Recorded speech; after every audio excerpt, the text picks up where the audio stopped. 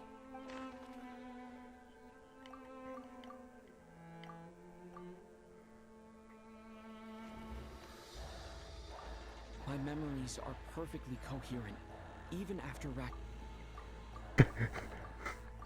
Well, Of those who remain, the only person we've never met before is Tonya. People are easily misled by first impressions. Now that I think about it, Child's sister was in fact a label I imposed on her due to my own assumptions. But Mr. Chuganov vouched for Tonya's identity yesterday.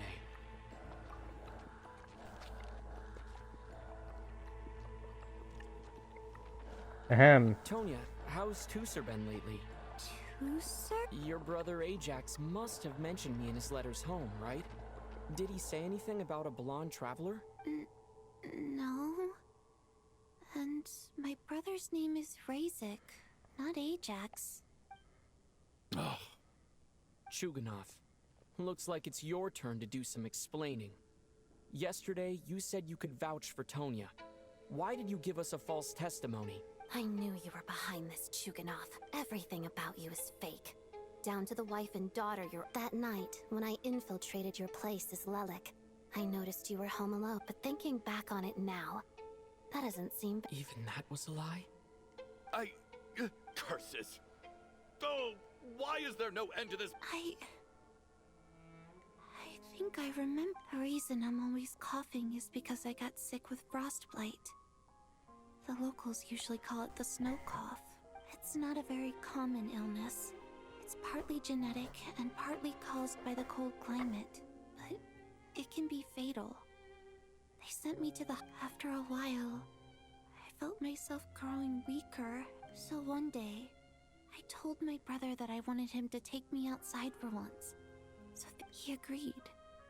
He snuck me out of the hospital, and we escaped. We got to the theater, bought tickets, and went inside. Oh, Tonya. When I woke up, I couldn't find my brother anywhere, so I guessed he'd already left. But there's no way he'd leave me behind. So I decided to stay here and wait for him. Tonya, it's— Yeah, I know. I understand now. After all of that, it turns out I can't blame my brother after all. I was the one who abandoned him. I'm sorry, everyone. I realized this much too late. Your name probably isn't even Tonya, is it? Didn't that ever strike you as odd over the last few days? Well, when I was little, my brother and I read a storybook, and Tonya is the name of one of the characters. When we escaped from the hospital, our family and the hospital security were looking everywhere for us. So when you first approached me and said my brother had sent you, and called me Tonya, I thought he must have chosen a fake name that only the two of us would know. Because he was afraid of getting caught. Now, it seems like that was just wishful thinking. At least your memory of death isn't painful. That is a small comfort. Now it's your turn, Chuganov. Talk to us. I believe no lie is ever told without a reason. You're right. I was lying.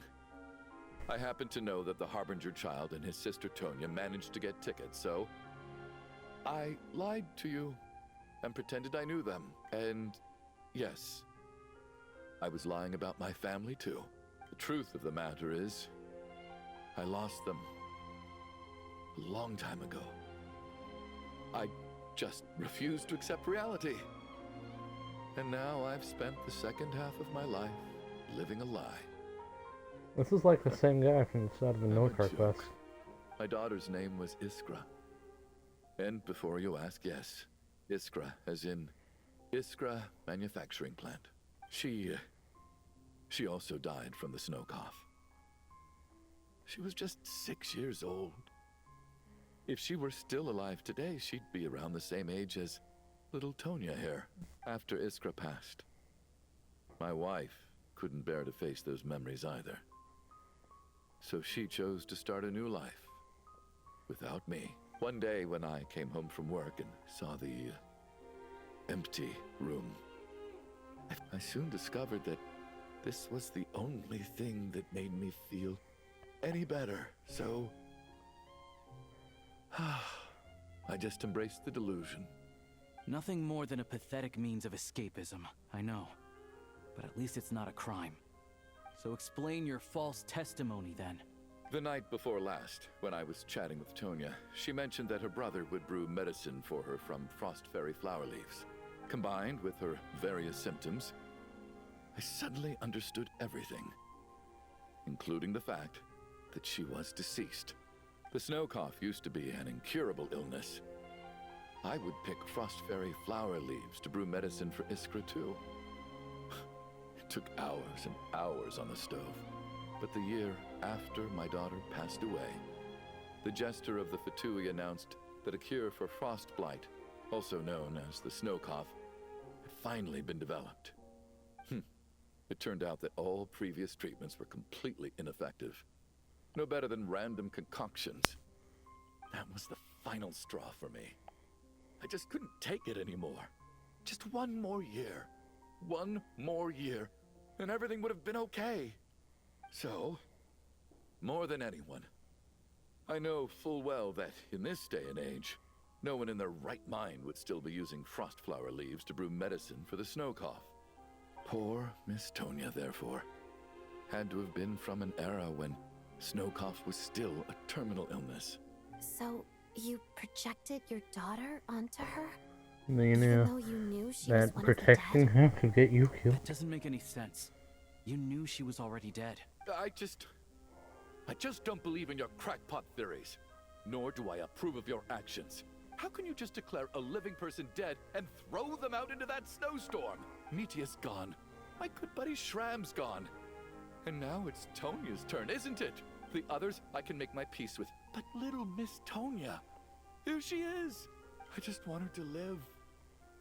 Once this snowstorm is over, I'll be damned if I'm gonna let you Not again! Not this time! Not when the cure is right within our grasp! I'd never be able to forgive myself.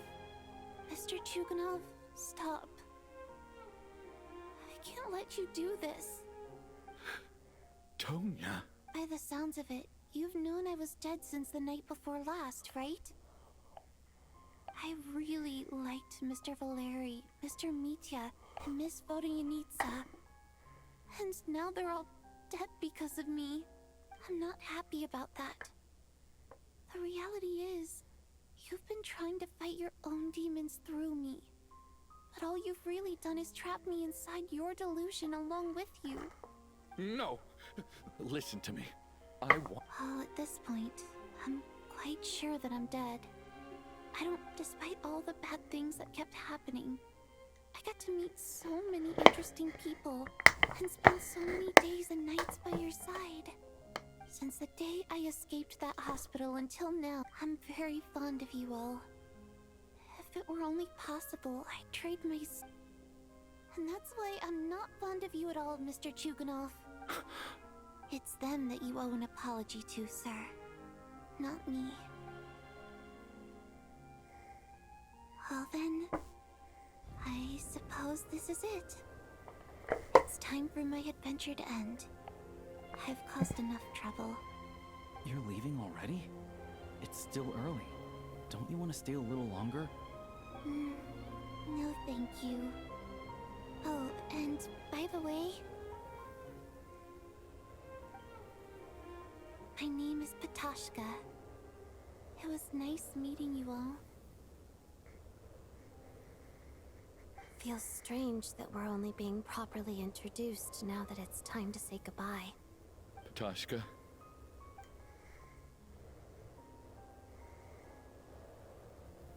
What What are you doing, Chuganov? Are you crazy? Let me leave. In your dreams. Don't think you're getting off that easy when you had a hand in the deaths of so many people. The Fatui have honed quite an array of enhanced interrogation techniques since they were founded. Once we're out of here,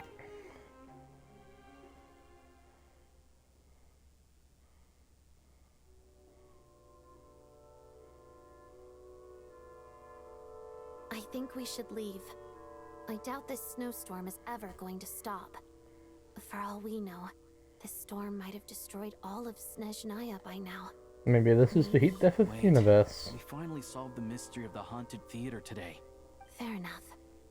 I don't particularly feel like dying in Chuganov's company anyway. And yet you won't let me die first. Hey, Chuganov, on a serious note, if we do make it out of here, you should close down that factory of yours. A lot of people are freezing thanks to you. Is this really the time to be discussing my factory? All right, fine. I'll shut it down. Doesn't matter to me anymore. Am I hearing things? There it is again. But I don't understand. And also from his friends The and welcome snowstorm visitors. hasn't stopped. Right. Should we open the door? Is this it? If the last few days are anything to go by, whatever lies beyond that door at this moment, it could be something even more terrifying than everything we've been through so far. Oh, okay, sure.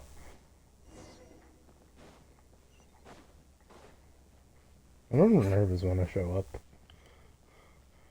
The nurse is here somewhere.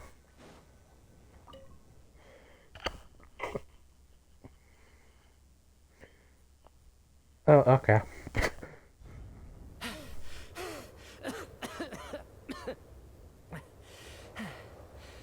Hey everyone, I'm back. How are you doing? Much better, thanks. Whew, it is so good to have you guys here. Let me see. Tonya and Vodyanitsa are missing, which means Vodyanitsa died last night. And then you discovered that Tonya was the other dead person. Am I right? Not Tonya. Pitashka. First, tell us how you made it back here.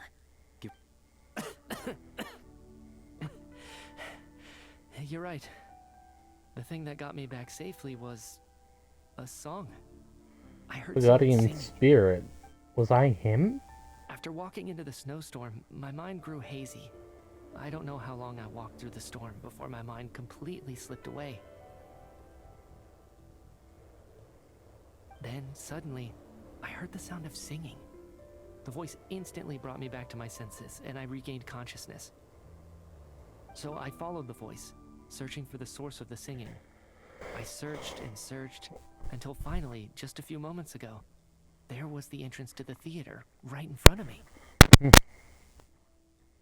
The singing. I've actually never performed this song in the theater before, because it has more of a ceremonial purpose for our people. It's not meant for the stage. It means something like, "May those we have lost watch over us, and follow this song back home in the night, so that we might be reunited once more." That must have been Vodyanitsa's Requiem. Who knew it actually worked? That song is meant to guide the souls of the dead. Mitya, that must mean that you... Huh. No kidding. When I first stepped out of the theater, I was still quite lucid. My memory of it is still pretty intact. I remember the outside world being completely different than what I'd expected.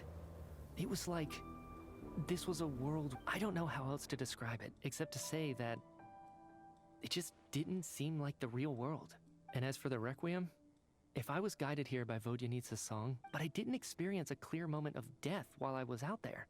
Nor do I feel any different now than before I walked into the snowstorm. You don't seem any different to me either. In fact, this is something both Shram and Pitashka were clearly deceased, and yet their souls... This raises a truly terrible thought.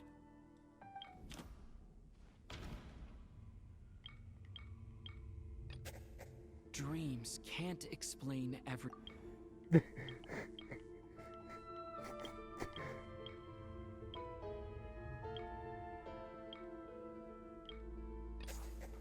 Mitya's soul was summoned back by the Requiem, confirming that he is indeed already dead.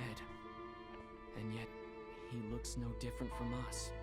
Of course, if even the long deceased like Mr. Shram can blend in with us undetected, then maybe we've all been dead from the very start. Oh.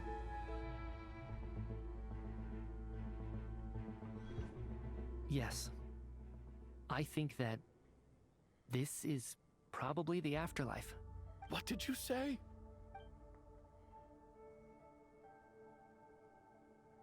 You heard me. We died in the theater. All of us did. But due to an obstruction in the... It's ironic, really. All that time, we were working so hard to figure out who the deceased among us were, when the truth was, we were all deceased. The only difference being... Do you remember that note, "Death is near"? Seems like we misunderstood what it meant after all. Death was nearer than we wanted to think all along. The note simply... So all our attempts to survive are... Hard to say. At the very least, we helped two lost souls find clarity and go to where they belong. The presence of those two is probably what caused our souls to be drawn in by the ley lines. In which case, the deaths we've awoken to over the past few days were just souls returning to the ley lines for good. If what you're saying is true, doesn't that make us the lost souls now? Huh, no wonder. This afternoon, when I was moving Vodyanitsa's body, I noticed that the other bodies in the room hadn't decayed one bit after all these days. That's further proof that those aren't physical bodies at all, but merely our... Am I really dead? No, that's impossible. I still find it hard to believe that all of us are dead. How Not even knowing how we... Exactly. It's hard to rest in peace when you don't even know how you died. I racked my brains trying to remember the cause of my death. The exact Wait.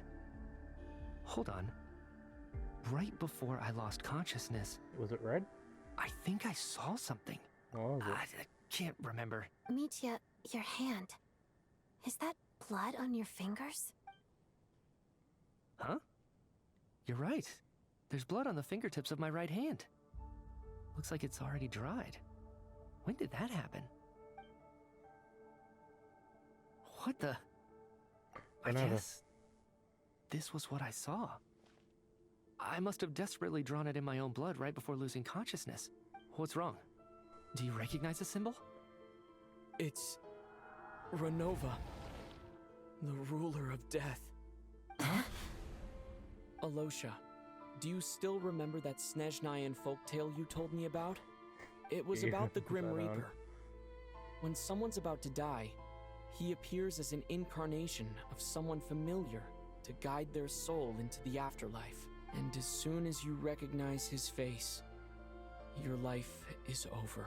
I heard a similar tale when I was little. You think the Grim Reaper in this story refers to the ruler of death you mentioned? That's right. In which case, death is near could also mean that the Grim Reaper is here disguised in a familiar form. Death, the deceased, and the Grim Reaper? So it's a triple entendre. When I first saw this note, I thought it contradicted the investigation report. But now it seems like that was the whole intention. So the Grim Reaper deliberately misled us. Then, we started suspecting each other and searched for the deceased while they hid in plain sight. By that logic, the one person most...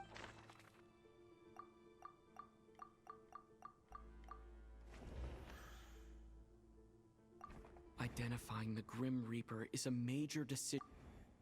Okay, not him.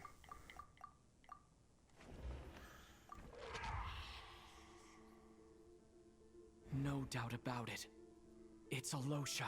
Looking back at how everyone has acted over the past few days, Alosha is most likely the Grim Reaper lurking among us. Well, shit, I was right. I thought it was a day. I was just going through all Is the it options. you, Alosha? You were the first to discover the investigation report, and you had plenty of time to slip the note inside to mislead us. So? Surely you can't suspect me based on that alone. What if someone else found the investigation report first, slipped the note inside, and then put it back without telling anyone? There's no denying it. The note could easily have been slipped in much earlier than it was discovered. That's not all. I've also noticed that although on the surface, Valeri, Mitya, and sometimes I were the ones taking charge of the situation. Looking back now, even though you didn't say much, you were always subtly guiding everyone from the sidelines. What do you mean? You were the one who emphasized how dangerous it was outside and insisted we all stay here. It was also you who suggested that we all sleep in the same place. And earlier today, you tried to convince Patashka to stay. I don't understand why, but it was out of character. So, you didn't understand my intentions, and now you're assuming the worst. Seems pretty unreasonable if you ask me. He still won't admit it. Fine. The biggest question I have right now is, if the Grim Reaper is impersonating Alosha, then where's the real Alosha? When did they switch?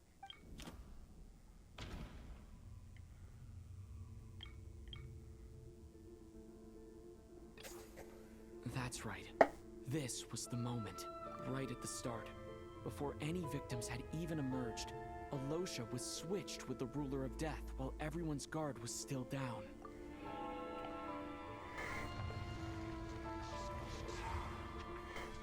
Drama queen. When all this began, right after the performance ended and the snowstorm began to pick up, no one suspected anything unusual.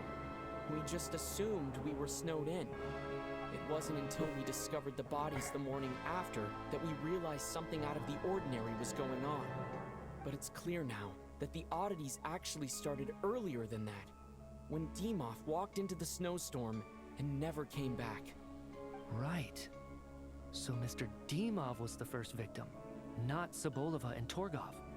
And if we pinpoint that moment as the beginning of this incident, then one thing becomes clear.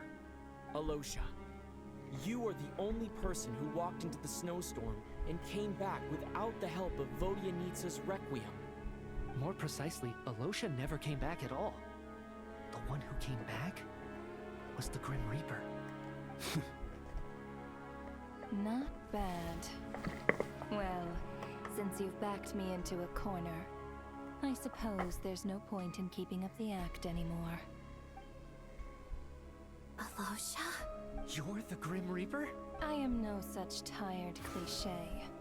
Mortals should address me as the ruler of death.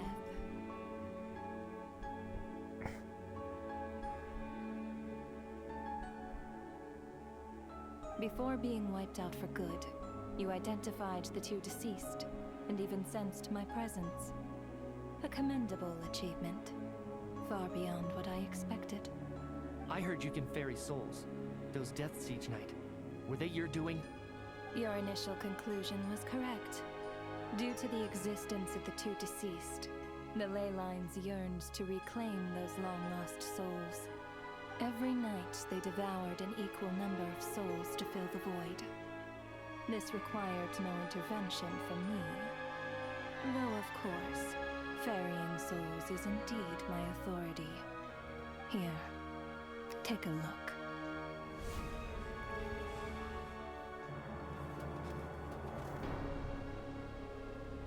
Odette! What are you doing? That takes care of today's two. Don't get so worked up. You are already dead, and your souls must return to the ley lines. I know we're already dead. You murdered us, didn't you? Murdered? No. Murder is when mortals usurp my authority. Death is my jurisdiction. If I require someone to die, I need not resort to such laborious methods as murder. You simply met the criteria to trigger my curse of death. I know about the curse of immortality. So there's another death-related curse too? You cursed us? When? And why would you do such a thing? So often, humans pray to me, begging to know when their death will come, and what form it will take. But few people ask why. If you must have an answer, know that death comes simply because one's time has come. So you're not gonna tell us the truth? Hold your tongue. By all rights, you shouldn't even be allowed to speak with me.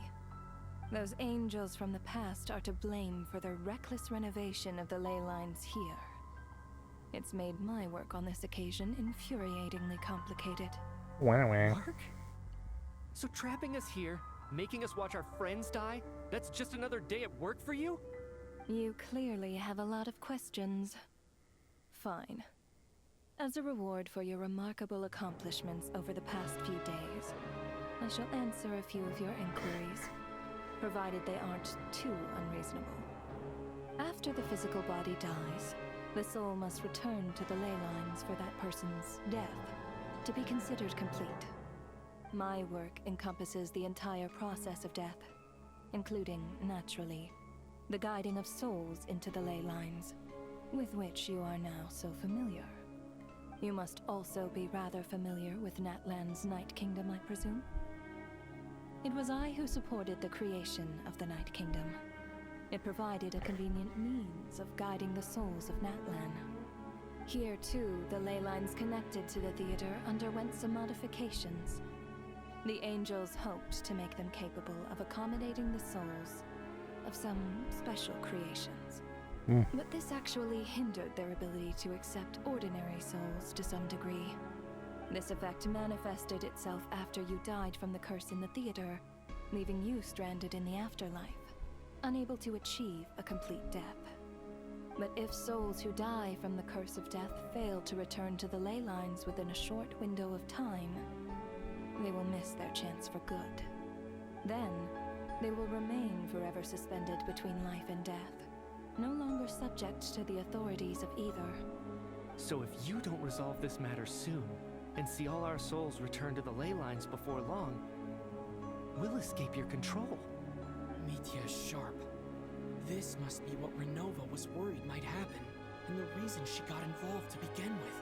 But if you have the authority to guide souls, why didn't you just show yourself and get it over with? Why hide among us in the form of Alosha? Because of you? To understand the mind of a god. Very well. I'll tell you. This is a theater, and I decided I wanted to watch a show about death. That's why I encouraged you to take the events to the stage. I found myself getting quite immersed. I suppose the entertainment you provided makes up for all the trouble you've caused me by being so defiant in the face of death. There. Are you happy with my answer? Can't say I am. Yeah. Really? But it fits the stereotypes you humans have about gods. Just moments ago, you were complaining about how infuriatingly complicated your work here has been. Work is work, I get it. There are times when it's a huge pain, but you just have to get it done, right? That's a rather unique perspective for a human. You are in fact correct. There is a pain point in this case. Due to the obstruction in the theater's ley lines, there is a hard limit on the number of souls they can receive each day, making it impossible for me to ferry all your souls at once. Revealing my identity too soon would inevitably have led to futile resistance, and there was a risk that any souls who chose to run would disappear. Then there was the issue of the two lost souls you called the deceased.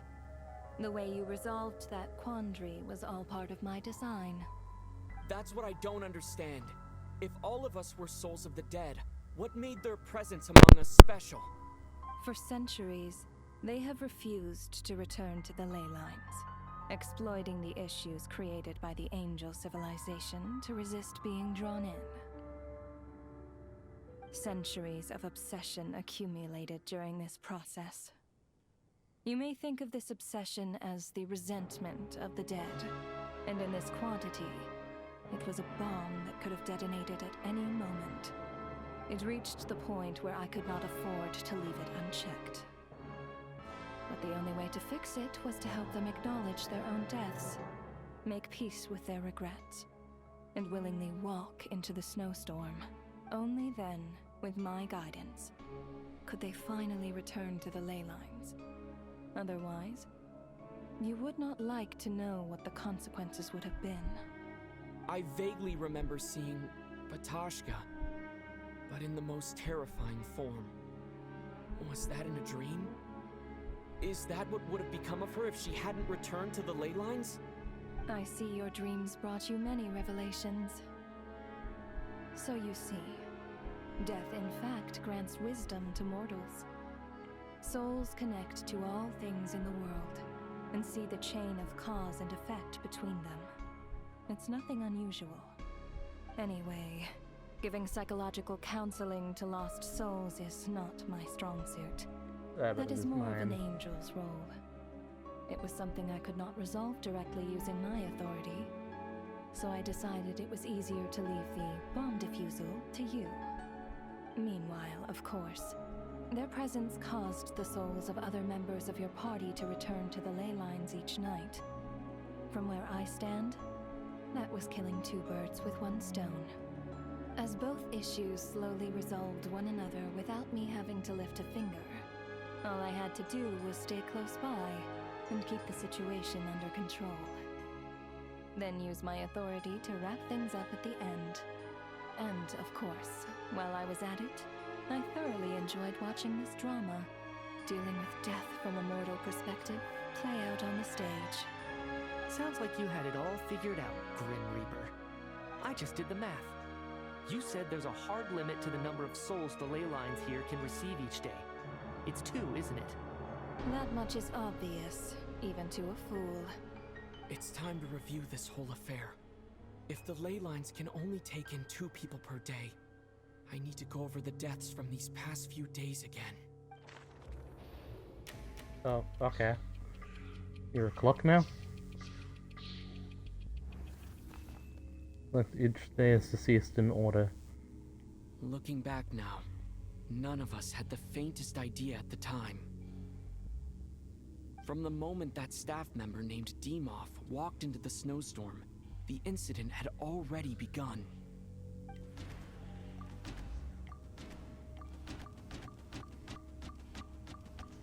Guy who starts with D.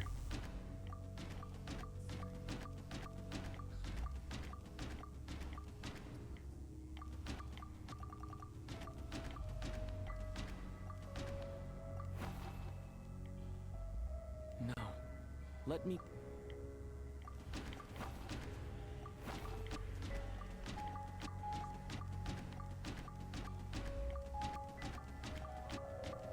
But it's just not on here.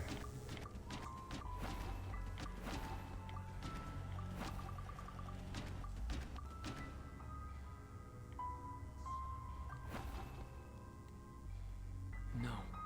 Let me... Alosha was the second to walk into the snowstorm after Demoff to investigate. During this process, the ruler of death assumed... Those are 2 characters who died on day 2. Theater, everyone was caught up in the novelty of it all. No one could have expected there would be victims the very next morning. Despite all the confusion, and with the help of hindsight, we finally began to realize that something was amiss with the snowstorm.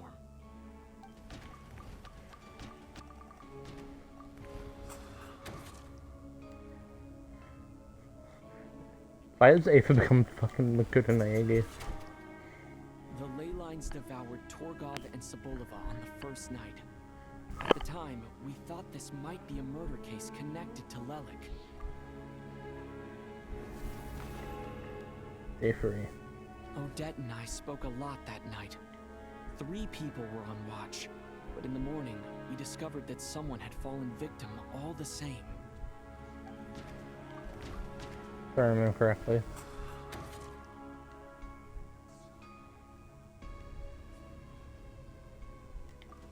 Oh. And then, okay. The deaths of Kulish and Rampana caused everyone to stop suspecting Lelik. Unexplainable phenomena occurred one after another, leading Mitya to suspect that we were caught up in a supernatural event.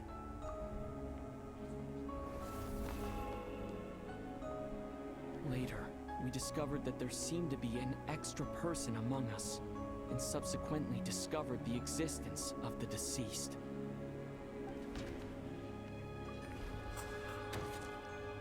Mr. Schramm realized he was the deceased, and walked into the snowstorm to return to the ley lines of his own accord. And then the next guy who died was Valerie. We thought it was all over, but Mr. Valeri's death was a rude awakening for a lot happened today. Mr. Valeri's death led us to discover the connection between the number of deceased and the number of victims during the night.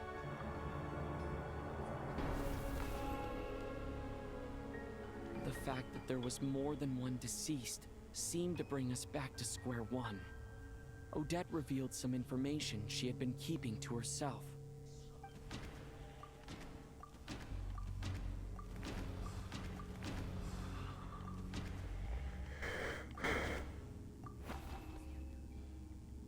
Although Mitya did indeed walk into the snowstorm that day, Huh.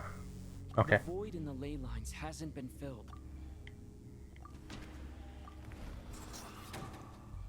Vodyanitsa was swallowed by the ley lines in her sleep, but the And then the next person who died was Snezhnaya. As it happened, Patashka filled the void left by Mitya's return from the ley lines by walking into the snowstorm this morning. The girl I thought was child's sister Tonya turned out to be another of the theater's deceased. Come to think of it, Patashka was about to walk into the snowstorm at that time, and Renova, unaware that Mitya would return, was concerned that her soul would overflow from the ley lines. Looking back, I suppose that was an early slip-up on her part.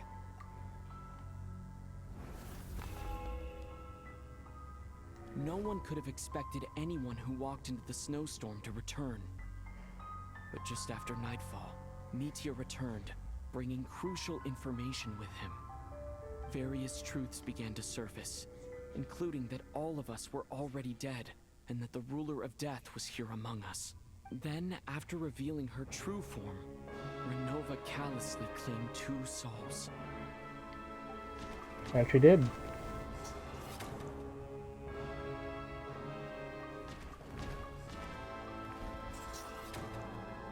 In fact, everyone was already dead by the time we took the photo.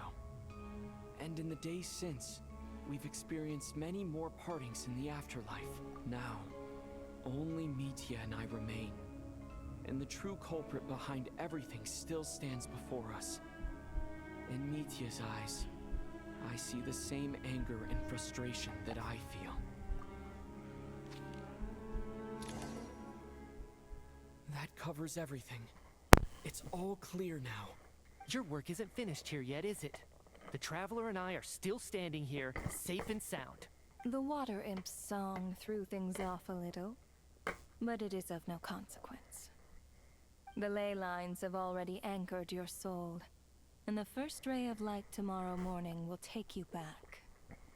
I, meanwhile, need to review my attitude towards the water imp race. So the reunion in the night that Vodyanitsa mentioned, I suppose that was never meant to be a permanent reunion. That just leaves you, Traveler. My power only allows me to temporarily separate your soul from your body. The ley lines of Tevat would not accept you, and your soul is firmly anchored to your body by your will, for a descender like you, who is not bound by Tevat's rules. Your death can only be brought through the most violent of means, such as directly destroying either your... I have no interest in involving myself with descenders, for now. Although, this may change if Asmodee remains missing, or you insist on interfering. One last question then. All our struggles and sacrifice... Death abides no reason. Besides, what you call sacrifice is merely a concept created by humanity. To me, it is nothing more than a self-indulgent charade in the face of death. Mere mortals fantasizing that their actions could reclaim something from my grasp. A truly laughable idea. You're mortals, but also I Grim can't do Reaper. anything to... You really know how to get on my nerves. I'm not here to ingratiate myself with you. I kill merely because your deaths are necessary. Oh, you've made that quite clear. But humans don't take well to being scorned. Not even by the gods.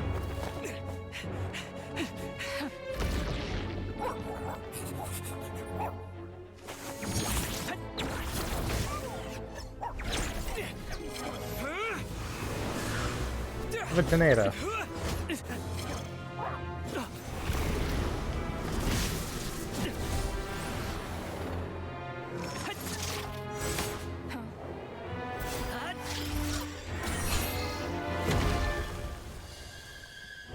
Damn, bro. That tail just...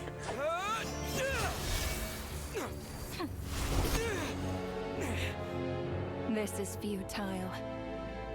You must know that you are powerless against me in my own domain. I suggest that you save your strength. For what? Maybe we can't change it. But if nothing else, Pyro. we can at least teach you to have some respect for the dead. Audacious.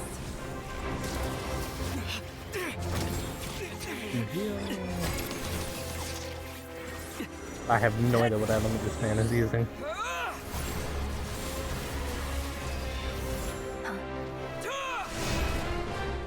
Flame on.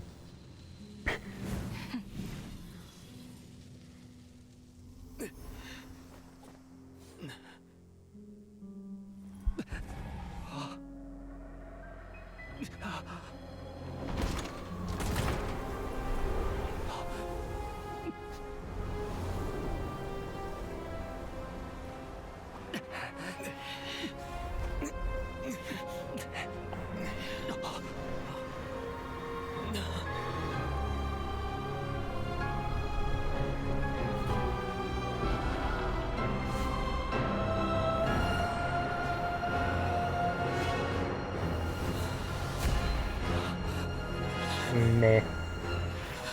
I've seen bigger.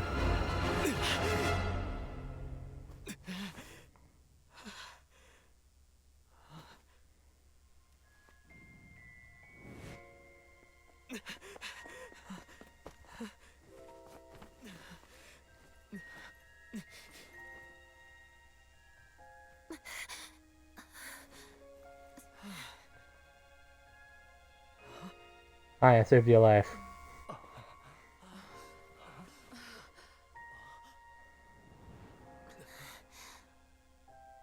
Does she know?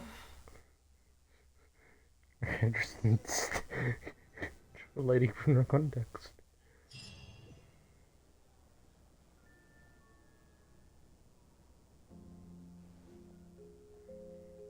How are you holding up, Odette? What happened to me? How much do you remember? What do you mean? Has Odette already forgotten? Mitya? Oh, I'm sorry. Don't you remember anything? Yeah, I remember now, comrade. Looks like we guessed right. Just like me when Odette found me at the Armory Palace. For some reason, everyone killed by the Ruler of Death eventually came back to life. Just with one catch. They forgot what happened while they were dead. Odette and the others have already forgotten everything. Why were you able to remember this time? Could this be the reason? You said this is the Ruler of Death's symbol, right? I don't see anything there. You don't? Huh. Okay, I guess that makes sense. I carved this into my hand in the afterlife, so it's not visible in the physical world. Does that mean I carved this symbol into my soul? What an unsettling thought. What about you, though? The Ruler of Death mentioned that you're a descender? Is that why you can remember? Yeah. A full explanation would get complicated very quickly. But that's essentially it. Well then, now that it's all over, let's figure out what we've learned. The first thing I notice is that everything here is precisely as we left it, right before our deaths. This confirms that time passes differently in the afterlife than in the real world. They say I don't think we that need to right confirm before that. death, time slows down. That must be how you know you have one foot in the afterlife by that point. Anyway, clearly the few days we spent in the afterlife probably only amounted to a few short minutes in the real world. This also aligns with previous reports of widespread temporary memory loss among the Armory Palace personnel. Now it seems likely that those were all brief deaths caused by the Grim Reaper's so-called curse of death. To those unaware of the truth, dying and coming back to life must feel similar to a short bout of catatonia. This leaves me with a couple big questions. What are the conditions that trigger this so-called curse of death? And why are we resurrected after we die? If nothing else, I think it shows that killing us wasn't her ultimate goal. We still don't know her true reasons for subjecting us to death. Yeah. Right. This time only got complicated because of the situation with the theater's ley lines. That's why she had to approach it differently. If the previous incidents of amnesia among the researchers are anything to go by, killing us is usually a pretty routine matter. Come to think of it, wasn't I about to note something down before I died? I can't remember what it was, but sorry, Traveler. I'll catch up with you again later. Right now, I have to make a trip back to the Armory Palace. That's to go with you, Sir, fool. Getting if together. I may, no one of your description has ever shown up in my investigations into Mr. Mitia's friends. Yet, you two seem very familiar with each other. And, by the way, have we ever crossed paths? I can explain everything. Could you help me gather everyone in the theater in one place? You know, Snezhnaya, this time you just on the road. Due to the unique properties of Jada's islands, it seems someone has completely forgotten their experiences in the afterlife. To recount the tale, but acting too slowly begins to accessing memories of distant dream. My friend is lost in thought. Friend confirms the round fight with Hishover until if maybe today's show is true close. Imagine spending a week being dead just to be told, oh yeah, it was like 10 minutes, man. So, Chuganov really is going to shut down the factory. I guess this theater incident actually did us some good after all. So, you said I promised to take you to the Armory Palace while we were in the afterlife, yes? I believe you. I think I even have a vague memory of it. I want to get back and check on Paimon fast, even though not much time has passed for her. Let's check in on her first. The whole reason...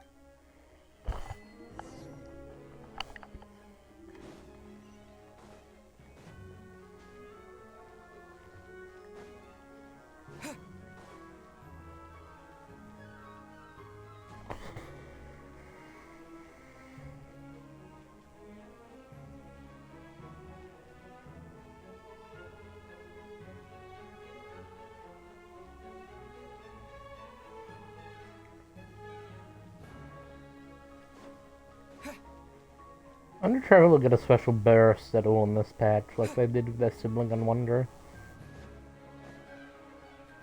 We also had one with Malvika.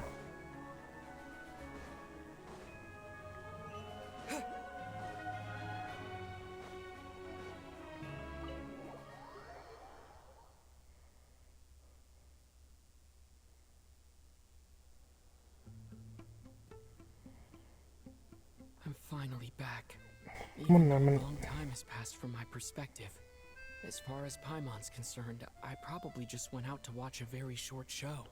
I should keep my emotions in check when I see Paimon again, or it'll seem weird. If there's anything you need... Oh!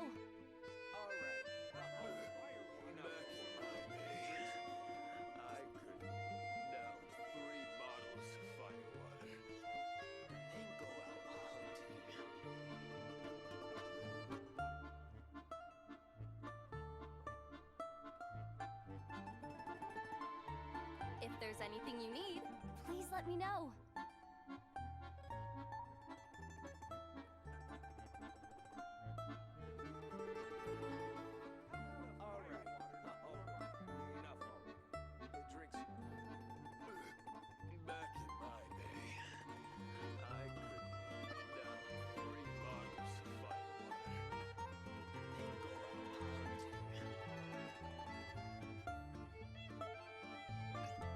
If there's anything you need, please let me know.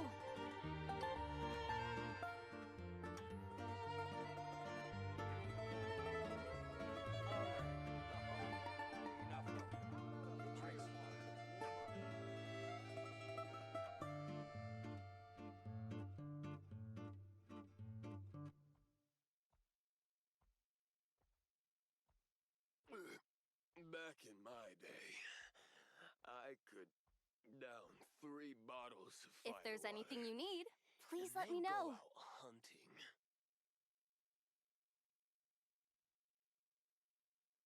All right, all right. Enough How about already. a fire water to Drink some warm up? water.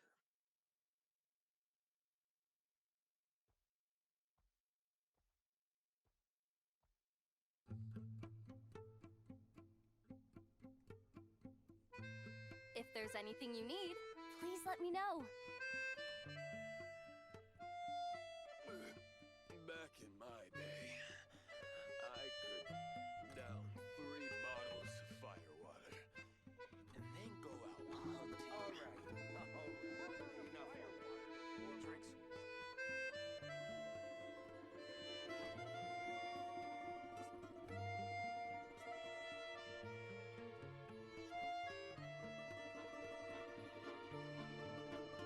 If there's anything you need, please let me know.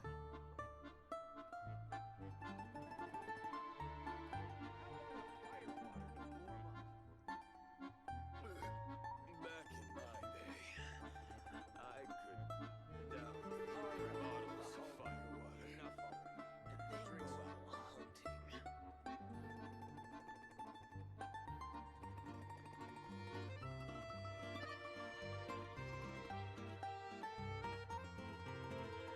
If there's anything you need, please let me know.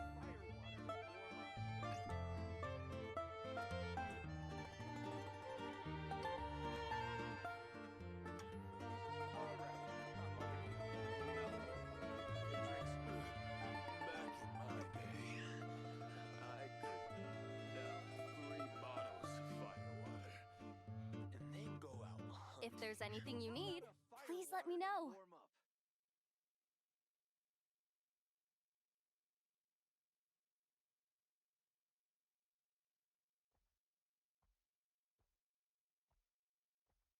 All right, all right. Enough already. Drink some water.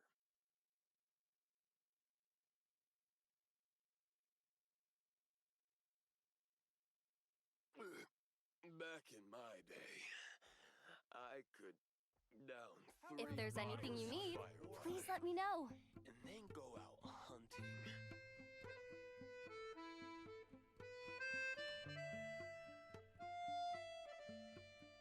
All right, all right. Enough already. Drink some water.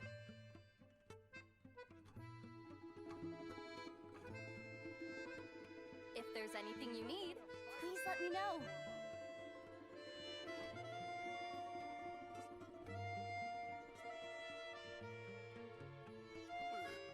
Back in my day, I could down 3 bottles of fire water and then go All out right, hunting. enough already. Drink some water.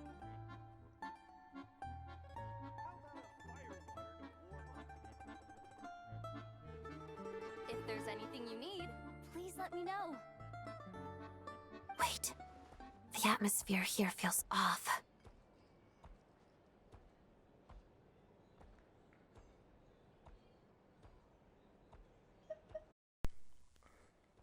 Got to plug my headphones in. Shh. Stay quiet. Have we still not been able to notify Child yet? We need... I'm so sorry. Tell me, what happened to Paimon? It was the Jester. He came here in person and escorted Miss Paimon away. He's the director of the Fatui. His authority supersedes all others and cannot be questioned. There was nothing we could do. The Jester. How long ago did he leave? And what was Paimon's status? It was about an hour ago. Miss Paimon was fast asleep at the time. The Jester simply walked off with her as if it was only natural. Do you know where they went? The Armory Palace, most likely. Lord Piero, the Jester. I'm surprised he came in person. Whatever his reason for taking Paimon. Then lead the way, Odette. Okay, let's go. Damn, they seem angry. Oh, the dress is fucked. It's just up ahead. Quick, Let's get inside. No, I'll go alone. You know I'm planning to force my way in. I was hardly planning on taking you through the official channel. I may be a Fatus. Paimon's safety is paramount right now. With me around, you'll have an extra... If you say so. Let's go. There's no... I won't write in for those extra channels. Capitano likes me more than Bro. So because on account of being...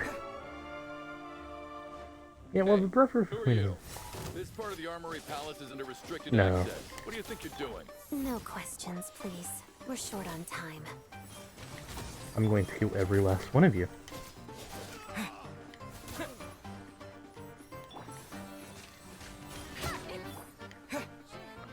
I don't care how long this takes.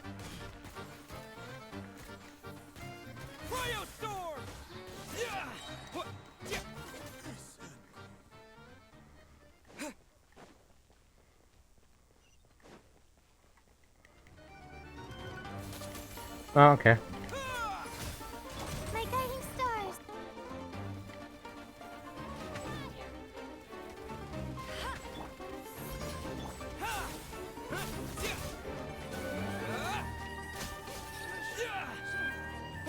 Don't be scared.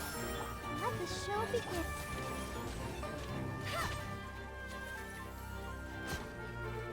Bet you can't keep up with me.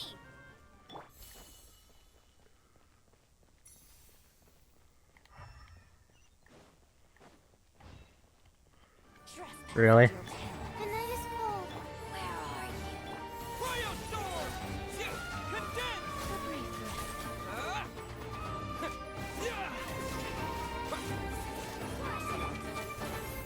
Stars, shine through. No one escapes my sight.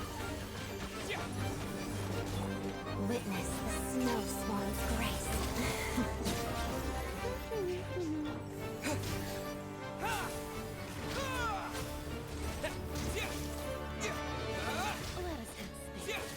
My guiding stars, don't be scared. Your prayers go unheard. A snowy. Odd words for dead girl.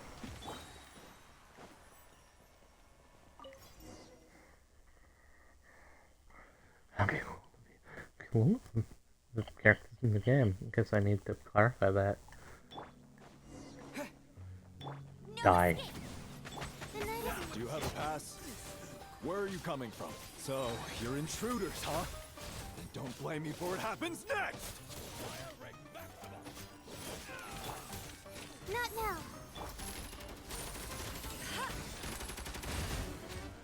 Did it take too long?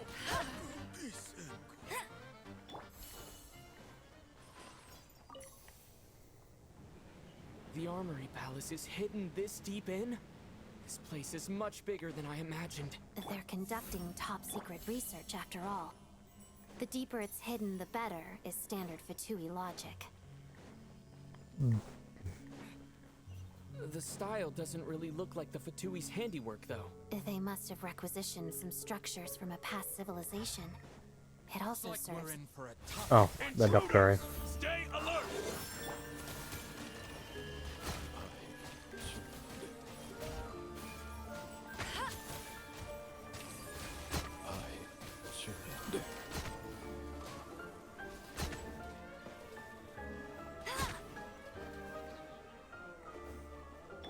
The night is cold.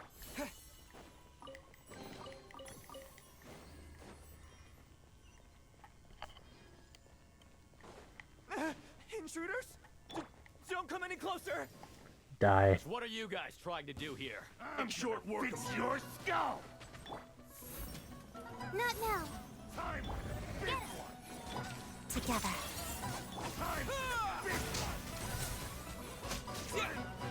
Cold. Mine to command. Let it rain. My come on. Waltz of the snowflakes. Not. My guiding Layla, stars. do your fucking job. Time!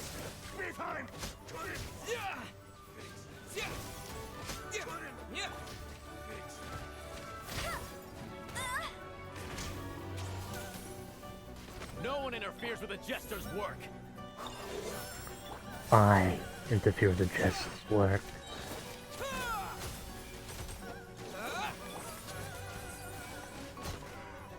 The jester's a laughing stock and I am a defender.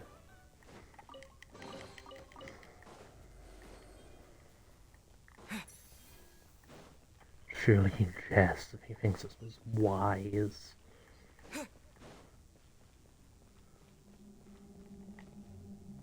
Really? Oh no, a pit. Oh, okay.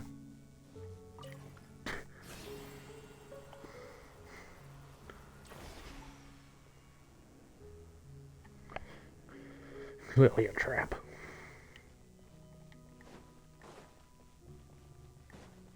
Looks like no one's guarding this place. There's something off about that decoration over there. Look out! Let's deal with these before we move on.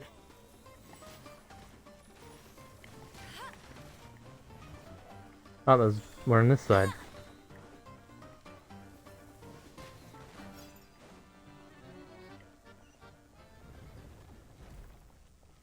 Pathetic. As per usual of anything belonging to a jester.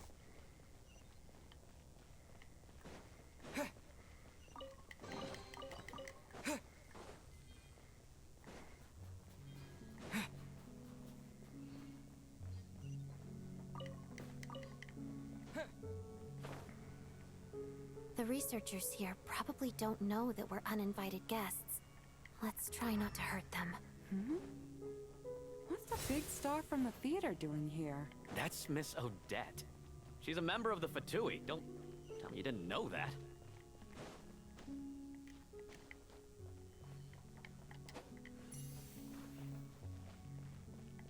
Fine.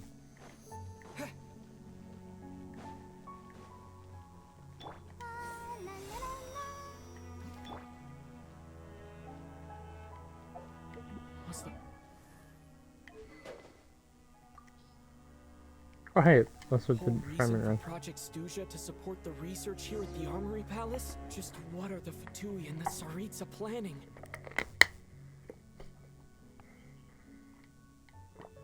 I mean, technically we know that already.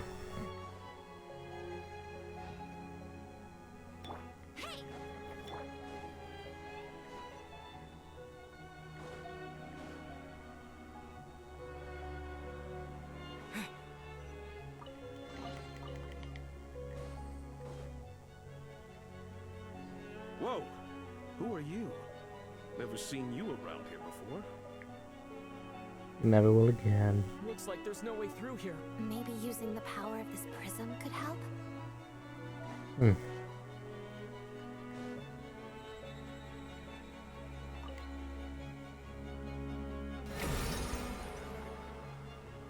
I think I see some images. It's the prism's power at play, causing images of the past to reappear, albeit only...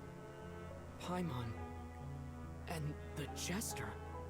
Is this another scene from the past? Yes. It looks quite old, though. I don't think it happened in the recent past. Get away from her. What's going on here? What happened? The source seems to be the Armory Palace. They must have started some large-scale experiment. Wait, what if this has something to do with Paimon? We need to hurry!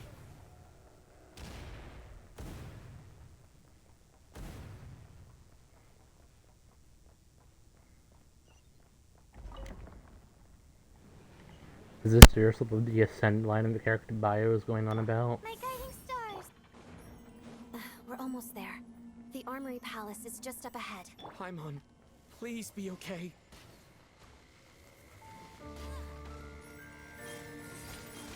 Mission over.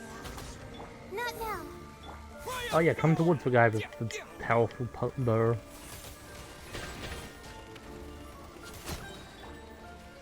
Cold, mine to command. Condense! What? And Kate! Get him! Bet you can't keep up with me.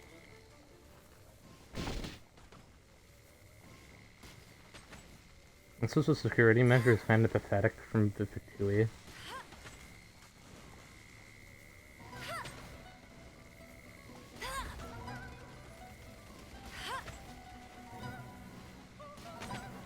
My guiding stars! No one escapes my sight! Crystalline Adagio. Pot of death.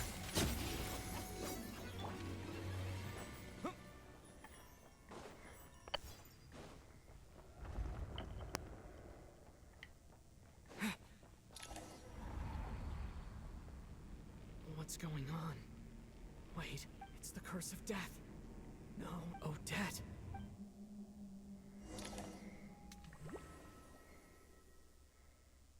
Huh? Is this the afterlife again? I need to find a way back to reality.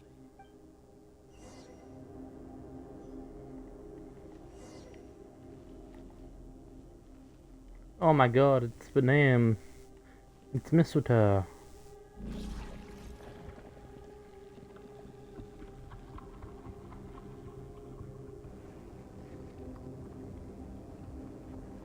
I will admit, that is a little bit inconvenient. Kudos.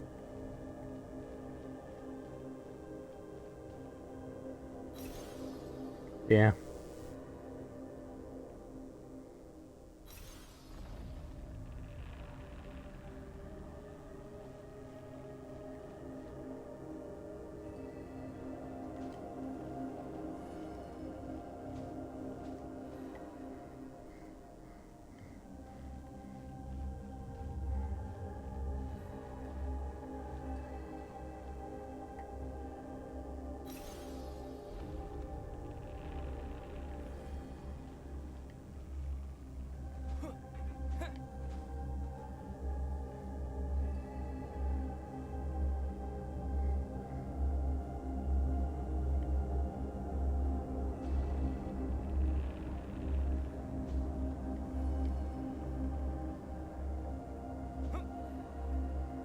Bye, Renova. This is so inconvenient. I can't believe I'm beating her with a lamp.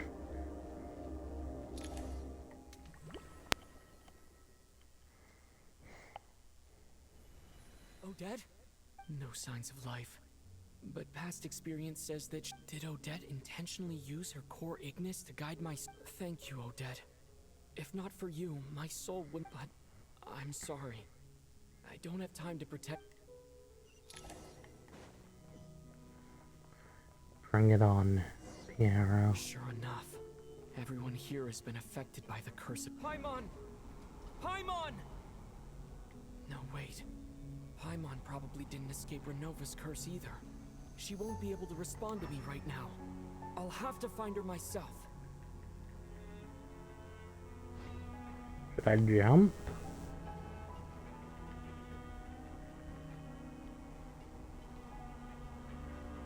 I can't jump. Oh, it's Mita. Nitya! Is this the laboratory he works in? What happened here to trigger the curse of death again so soon?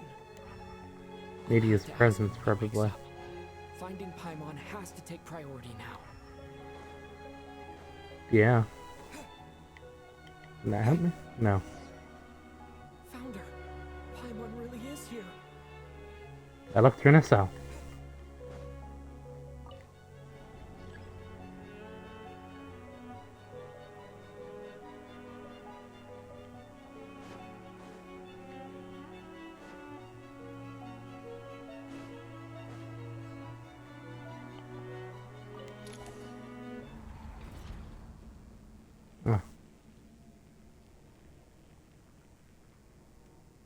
Bye, Renova.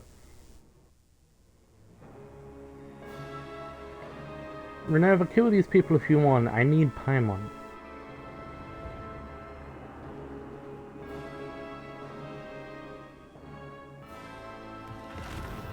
Ruler of Death. Fucking damn, go get it, I guess. You don't learn, do you? Renova? You've already been involved in one mass death. and now you show up at the scene of another. This might have passed for a coincidence the first time, but a second time? Am I to assume you are intentionally interfering in Snezhnaya's affairs? Judging by your expression, it seems that you understand little of what is going on here. In that case, a word to the wise. Do not interfere in Snezhnaya's affairs. A civilization that fails to learn its lesson constantly depletes its own worth. It will one day lose any reason for its existence. And as a descender, you are perfectly suited to be the lifeline to which a dying civilization might desperately cling. Consider your position carefully. No advice needed. I'll make my own judgments. Suit yourself. When the day of reckoning arrives, not even a descender can hope to escape unscathed. The time for resurrection fast approaches. The mortals here are not yet worthy to behold my form. So that will be all for today.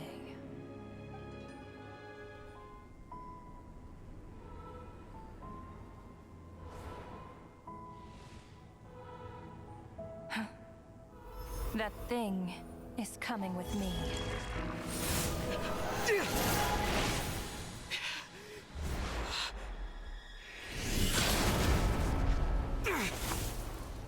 Who's this bitch? Pharaoh. You awoke sooner than I thought. The curse of immortality is stubborn, unable to enter the ley lines, yet not content to remain a spirit. Ruler of death, what do you want? You perplex me. Both you and you.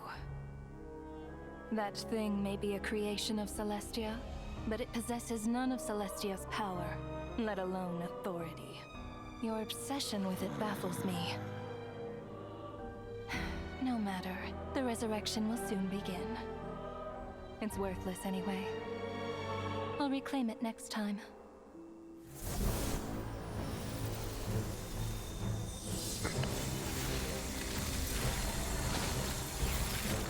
Hey, who says there'll be a next time?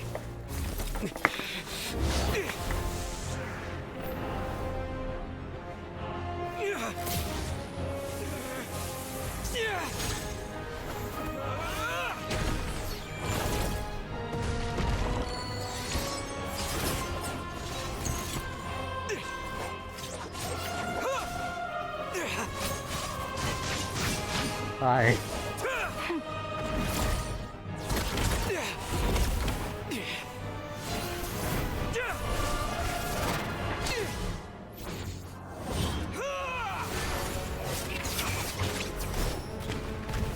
That fire.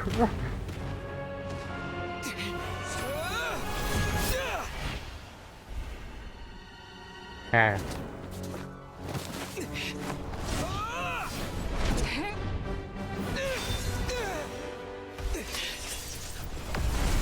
I beat you once, I'll beat you again.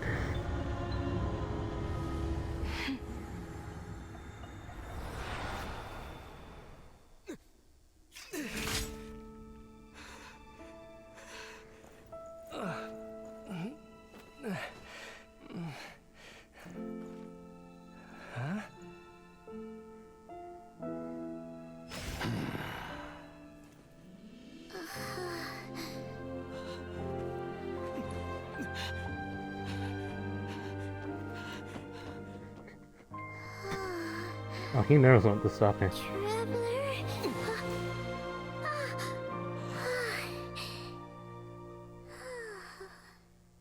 Yeah, she's mine, bitch. I missed you, Paimon. What are you talking? It was different this time. You seem to be in pretty good shape. Yeah, Paimon's back and Tip the Jester and that guy talking to him used some kind of energy on Paimon. So, Mitya helped too? Apologies for leaving in such a hurry at the theater earlier. I was in a rush to verify some theories. Rest assured that your companion is perfectly safe. We reversed the effects that the experimental energy had on her. The Jester specifically instructed me to do so. I suppose this is our first official meeting, Traveler. I could not let Paimon suffer in her condition for a moment longer. And so I simply took her Have you without learned that I explanation. didn't... As I said when you first arrived in Snezhnaya, we once spent some Blam, time blam, together. blam, blam. I hope you die, Piero. Oh yeah, you did. I'm afraid the reminiscing will have to wait. Mitya, let us continue with the report. The good news is, my hypothesis regarding the Ruler of Death has been verified. As for the bad news, I recommend we suspend the experiments and Project Mistleton until further notice. Currently, we have no means with which to make a breakthrough. I say this purely as a scientist, guided by reason alone. I will trust your judgment. We shall put the... Wait, what are you guys talking about? You want to get rid of Renova? Like, how? By killing her? By whatever means necessary, so long as it removes the threat she poses to us. Until then, everything we do will be in vain. After what just happened, I've ascertained Renova's goal. Or rather, the trigger condition for the Curse of Death. Okay. Yeah, sound like Let's hear it. losers. What she's doing is blocking Snezhnaya's technological progress, preventing us from possessing any means with which to threaten the heavenly principles. Just like the little lapdog she is. You want to So, talk. any ideas, research, or experiments that lead to technological progress can trigger the curse. Just now, for instance, I was set to launch a final phase energy experiment ahead of schedule. If the experiment was successful, we could have achieved a crucial breakthrough. As expected, though, the moment the experiment began, all the researchers, technicians, and witnesses died from the curse. All that effort, not to Oh my mention God. the energy and Parrot. materials we relied on Project Snezhnaya to gather for us, went to waste. In the end, nothing was gained. Does that mean something similar happened when we were at the theater? That's right. During the performance, I thought of an important breakthrough regarding the experiment, and wound up dragging everyone into this. So the nature of the curse seems to be something like... when moments of technological progress occur, all life in the vicinity is taken away. What a violent method. Of course, that meant the curse was normally limited to the Armory Palace. Since outsiders are forbidden from entering, this mass death phenomenon went unnoticed until Odette came along. I believe she was the first witness. The Curse of Death was triggered just before she infiltrated the Armory Palace that day. But you mentioned something about a final... That's right. Even with the gods locking certain key components out of reach, humanity can still advance. But, as I'm sure Renova anticipated, even incremental progress has its limits. A point where the truth you're seeking must be put to the test in an experiment. You mean the experiment you were just about to do? Yes, we were at a critical juncture, a moment where the quantitative was about to translate into fundamental qualitative change. With this single experiment, we could have brought everything we've worked for to fruition. But now, after already being forced to fumble around in the dark all this time, it feels like we've truly hit an impenetrable wall. As long as Renova's Curse of Death persists, we won't be able to advance the experiment or obtain any results. And with Project Snezhnaya having been in effect all this time, at our nation's current strength, repeated trial and error is simply unsustainable. Only by eliminating Renova first will it be possible to continue advancing our plans. She's the ruler of death! She can just kill whoever she wants, right? That's gotta be the scariest power ever! Is it even possible to beat her? We'll see. But one thing's for sure. I just did twice. She definitely can't just do whatever she wants. The best proof of that is me, standing here, very much alive. You're saying... Wouldn't it be easier to just kill all of us researchers for good? Why resurrect us over and over again? Why let us advance our technology to this point? So, you're saying even the ruler of death has limitations we don't know about? Exactly. And I think that's where the key to our breakthrough lies.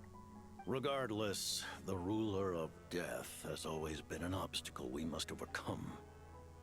Indeed, we must face life, death, time, and space. After all, our goal is the heavenly principles. The Fatui want to challenge the heavenly principles? For a long time, I've had a vague suspicion the Fatui and the Tsaritsa were targeting the heavenly No, principles. we knew this. Hearing the Jester admit it is still a shock. No wonder the Tsaritsas... What kind of road will that lead Snezhnaya down? In that case... Lord Jester, I would like to request some leave. I'd like some time to organize my thoughts and go over the data. Granted. Get some rest, put the experiment out of your mind, and take care that the curse of death doesn't affect any civilians. That already happened. Can we kill him now?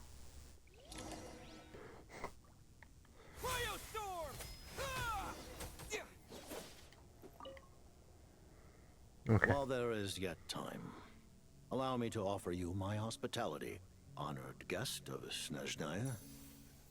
Is there anything you wish to know? What do I feel like it's looking to Paimon? That Project I Miss remember Italian. hearing the term Mistleton from Columbina. Yeah, Paimon wanted to ask about that when the name came up just now.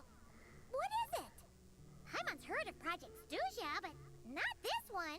As you know, Project Snezhnaya is a series of measures enacted to consolidate our nation's resources, the greater purpose of which is to serve Project Mistleton. Many of the things you have encountered thus far are essentially for the advancement of that project. This includes the Kuvaki Experimental Design Bureau in Notdry. Researching Kuvaki was merely a facade. Its core objective was to use local resources and research findings to build Mistleton itself. And that's a weapon built for the final battle against the heavenly principles, isn't it? Huh? How did you know that? Well, I was given it's in the some name. intel, and I made some deductions. Wait. You must mean that thing over there. Oh, Paimon's gotta take a closer look at this thing. Especially after you guys sent so many people to Notdry to work on it. Kuvaki alone will not break through Celestia's defenses, let alone challenge the heavenly principles. I know, The we heavenly just did that. principles are no doubt accustomed to combating the power of the light realm, and elemental energy is simply the power of the human realm, converted to that form by the heavenly principles themselves. I And the just attempt to scratched use this Renata. power against its creator would be a futile endeavor. Can you For comment now, on that, please? therefore, we have set our sights on the form of energy associated with the third descender and the stellar linchpins. This may hold the potential to allow Wrong Mistleton descender, to Bursky. contend with the heavenly principles. I'm Could alive. say that by reverse engineering the stellar linchpins to extract the energy within, So this is the end of the series that Demeter's never Demeter is in charge of. Kuvaki Experimental Design Bureau. Project... And it looks like your plan is almost complete. No wonder the ruler of death came after you. That was Ritz Her versus Majesty the Naya. Tsaritsa has embarked upon an expedition to vanquish a monster. Were it not for this, I imagine she would have been delighted to grant you an audience. Seems like the powers that be in Snezhnaya don't intend to hold my past conflicts with the Fatui against me. The Weird. Harbingers have been granted significant autonomy in retrieving the Gnosis. But by the same token, they do not completely represent Snezhnaya's official stance. You read my mind. Speaking of the Gnosis, Paimon's been dying to ask this question since forever. The Gnosis will undoubtedly serve as a key bargaining chip when she confronts the heavenly principles. Beyond that, you had best ask the Tsaritsa herself.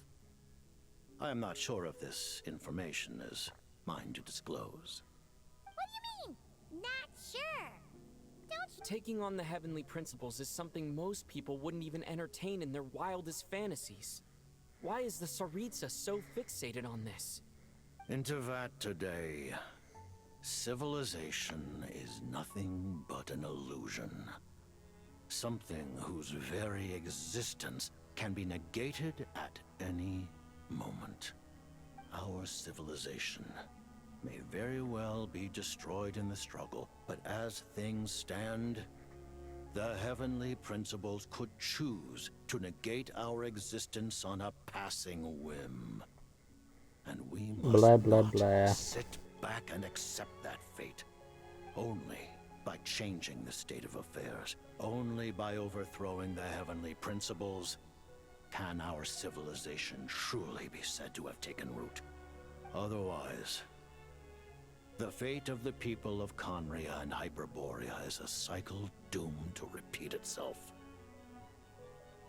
Accepting potential destruction in return for getting to control your own fate. Furthermore, perhaps this is still somewhat difficult for you to understand. Are you aware that all the rules of this world are made up of curses? All of them? What the hell are you on about? Paimon knows about the curse of death you mentioned, and the curse of immortality that you and Danslip have. Ah yeah, let's mention Birth of Danslip. Holy Charles, the rules of Natlan's Ode of Resurrection. Those are curses too? Farina's long life seems to stem from a curse placed on her by Focalor as well. Yes. Even a god's love for humanity is a curse the heavenly principles inflicted upon the gods. Yeah, I find it hard to believe Venti The Tsaritsa and people has like always that. had ample reason to hate the heavenly principles. If she can seize their authority, she will reconstruct the entire world, and when that time comes, humanity will be completely liberated from curses and lies. Look forward to it. It will be a world beyond your imagination. Though the ordinary people of Snezhnaya may not understand these details, in this frigid land locked in a ceaseless struggle against the environment, in this nation to which the gods have never shown favor, we all believe that standing in solidarity with the Tsaritsa in our shared struggle will surely usher in a new and better world. You sound like delusional dumbasses. Paimon really doesn't remember. I'm sorry, he just does sound like a sort of... You gotta relax, Allow man. me to explain. The reason Paimon reacted to the anti-Celestia energy developed by the Armory Palace is because she comes from Celestia herself. More specifically, she is one of its creations. Paimon?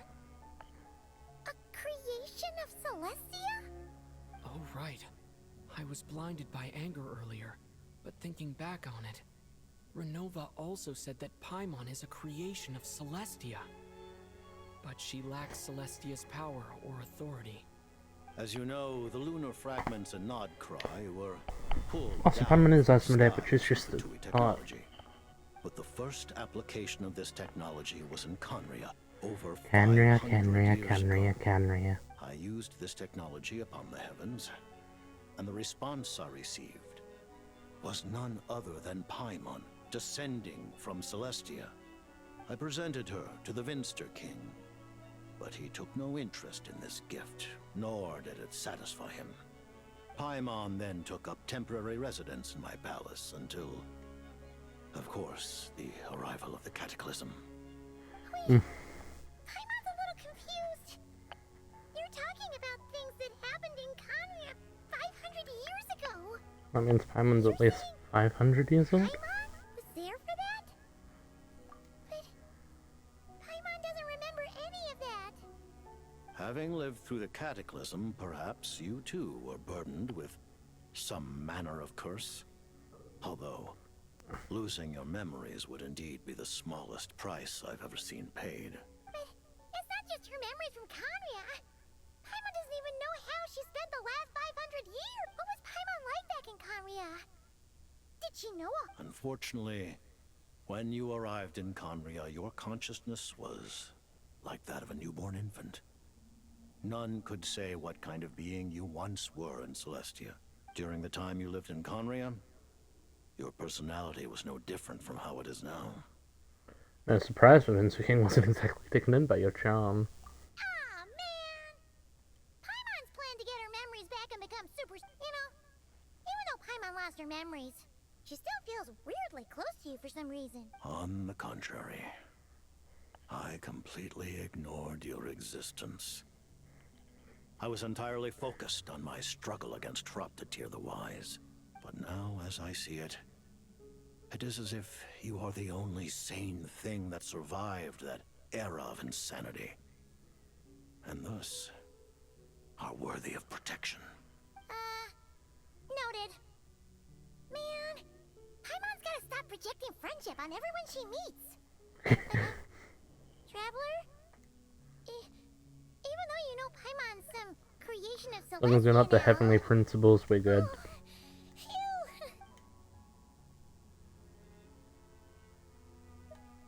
I don't have any questions. Let's talk about what's next. Thank you for telling me so much.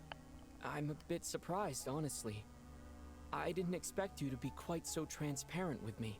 Given the circumstances, the Fatui need not hide anything from our allies. Question mark? To advance Project Mistleton, we must first resolve our issue with the Ruler of Death. And if I presume correctly, you have no intention of letting her actions go unpunished either, do you? Well, I mean, I did jump her. Ever since she said she intends to reclaim Paimon when we next meet, I figured reconciliation was out of the question. Against an opponent of this caliber, deliberating over our allegiances would waste time we do not have. We must join forces unreservedly with whomever we can. If we are And Vaka shows up next patch to fight Death. You're going to challenge the ruler of death? No buts. The Tsaritsa will return in triumph in short order, and the Fatui shall hold internal discussions regarding the enemy. The time for us to meet again will come very soon. Got it. Thanks for your help with Paimon. There was just one other thing. Well, it just, of course, Paimon knows it's tough. Certainly you may. Oh, for real? While the technology is not yet fully developed, it has nevertheless reached the stage where Celestia's Oh. Wow. No wonder Paimon felt so out of... It's gonna be a tiny ass bow.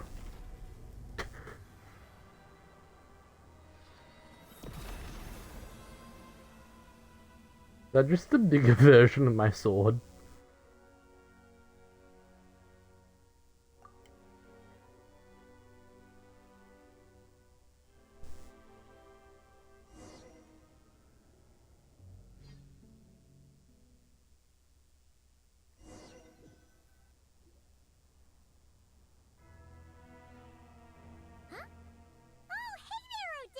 Paimon? You're okay? Long story short, yep, hi. That's right. When I woke up, I wanted to go in after you, but the guards had woken up as well, so I returned. It was thanks to you that my soul found its way back to my body so... Huh. That actually worked? Nice. I just figured I'd try my luck when that ominous feeling struck me. Really, Yeah. you should be thinking this thing instead. Anyway, and now that things here are all taken care of, I have other things I should get back to. Not even the Rosalyn hits for Traveler? We go on the assumption that that's one of her weird flame moths. Director Chuganov, you're back. We just received notice that Project Snezhnaya has been suspended. So this is the preliminary plan. In addition to expanding production capacity, we've also discussed feasible Our calculations indicate that the factory's profits will... That won't be necessary. Leave the energy for those who need it. Whether they use it just to get by or to run a business, that's up to them. Start preparing to halt production and lay off the staff. Make sure the workers are able to land on their feet and that they are duly compensated. Am I hearing you right? Why? After all the... I just... suddenly don't want to do this, Iskra. It's time to rest. Dear esteemed members of the Rokot, given the effects of Lelik's radical actions upon our organization's reputation and social stability, a decision has been made to permanently withdraw this codename from use. Considering that Lelik did what they did for the benefit of the people, The Rokot has nevertheless negotiated with the Lelik will be suspended for a period of time.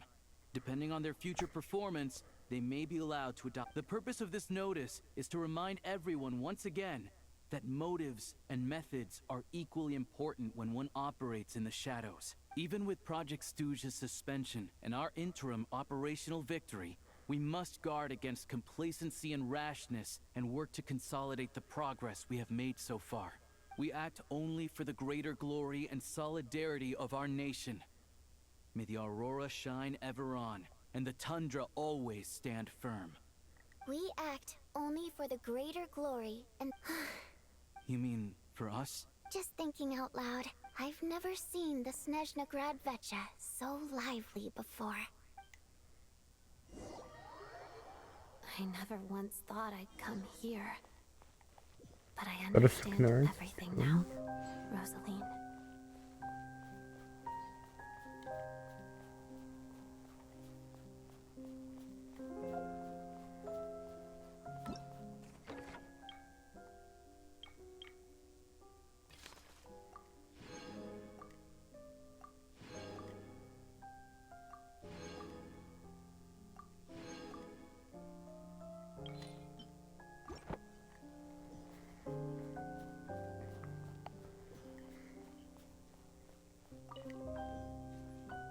I've seen Spirit Seeker performed many times, including by your mother. Why do you bring that up all of a sudden? Even though the choreography is always identical,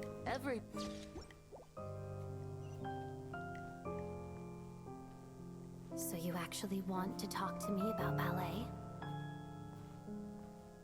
I just think it would be a pity if the dance was lost to history.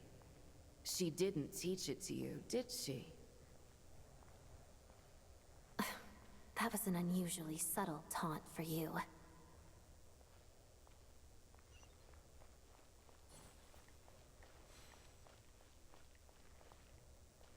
We embraced one another on the snow-swept plains, melting the ruthlessness of time.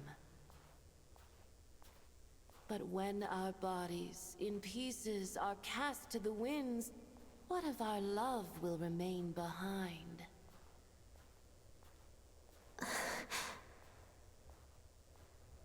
Don't tell me you can't sing.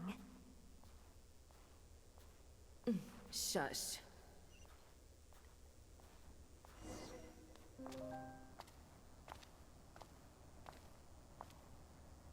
I understand her hatred. The Fatui robbed her of the life she should have had. I never opposed her dancing. Yet still I became an enemy of her ballet. I'll just keep my distance. Many despise me. I'm used to it. You're certainly not one to shy away from confrontation. But children, they need a different approach. I'm hardly the most maternal figure. Yet, she is a child. In my experience, while a father commands authority, he must still yield to love. You should tell her what you think about her dancing.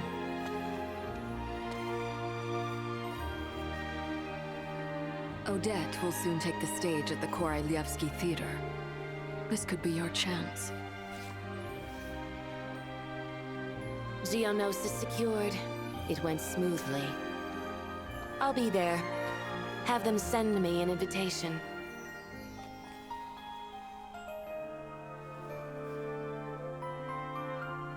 Oh, and then I killed her. Sadly, things didn't work out.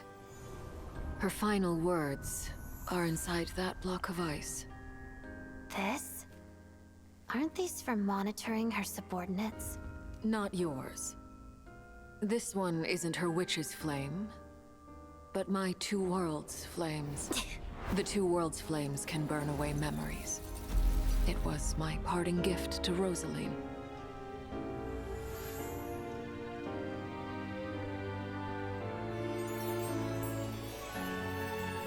If all goes to plan, she and I will both live to see the Tsaritsa succeed. I believe she'll find peace. But if anything happens to me, she needn't follow in my footsteps. The cryo-energy will fade away in time. Then the Two Worlds flames will burn away all memories of the Fatui. She'll be free to dance. She deserves this. I will handle the aftermath. The choice is yours, child.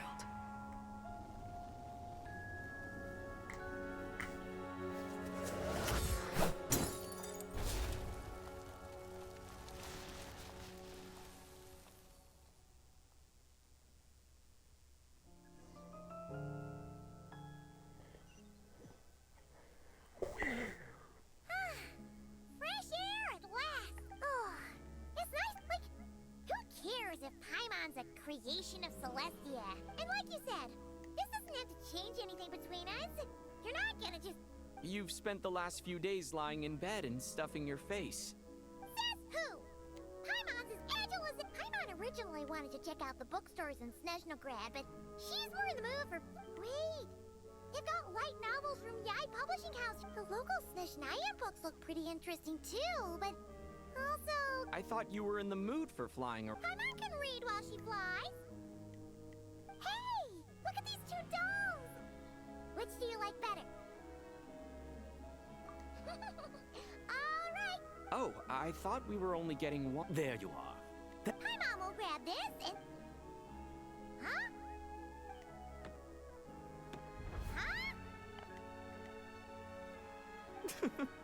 How many layers does this thing have? A whole bunch of people are gathered over by the plaza. Hey, look! That looks like Tartaglia! I know that voice. Of course. Yeah!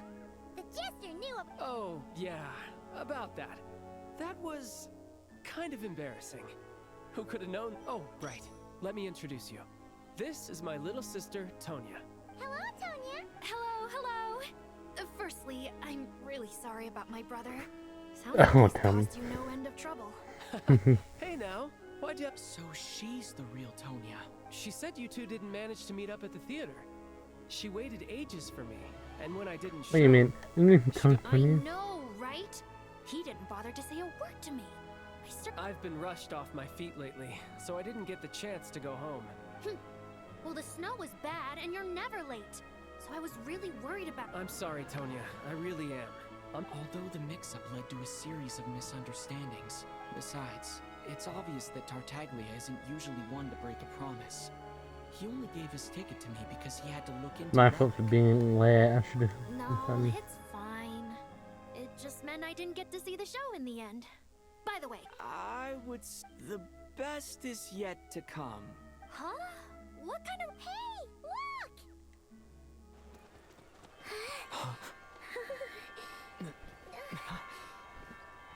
Want Paimon?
The streets is back. I'm sure she'd be honored to welcome you to the thingy thing.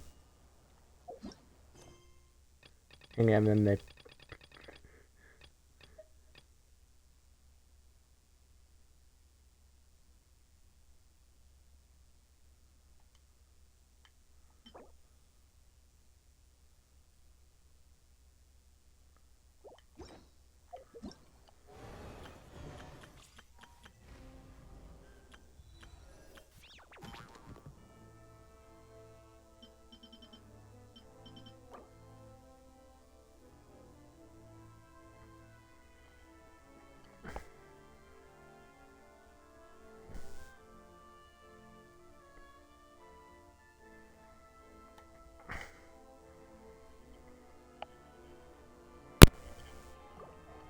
Okay.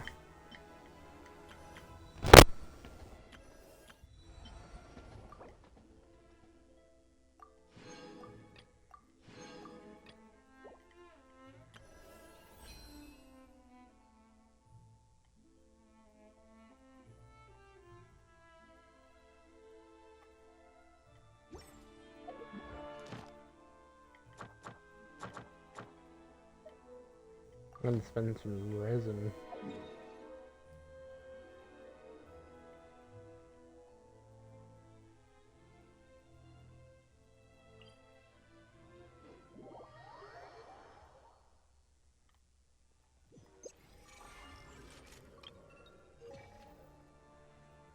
I think my train was already here, actually.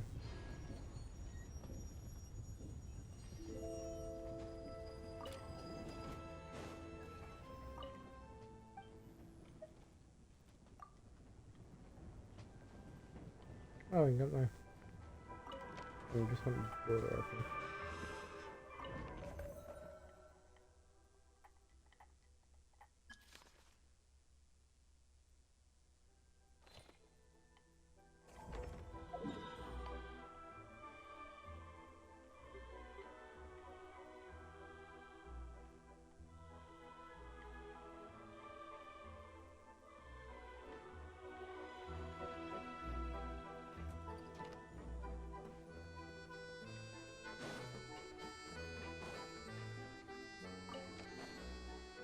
I guess we're going to follow the tracks.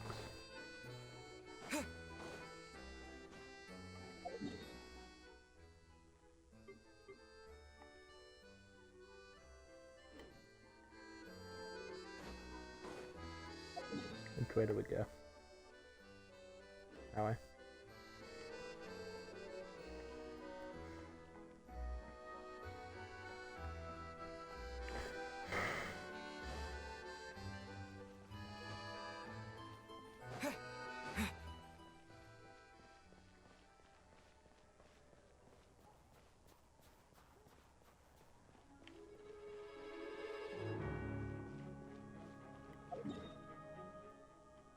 I wonder one that's up there.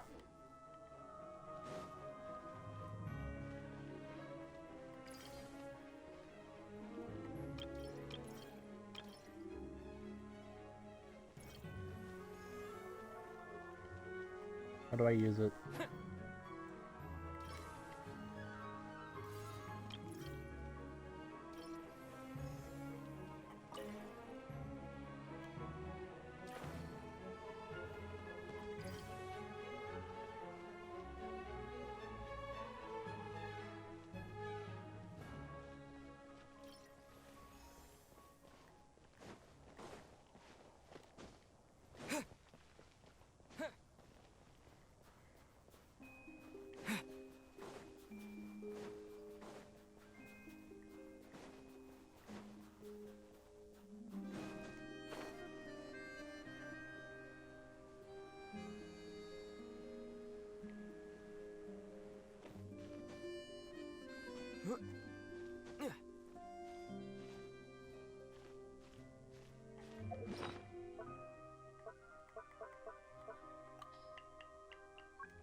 I'm gonna see this room, I'm gonna log off.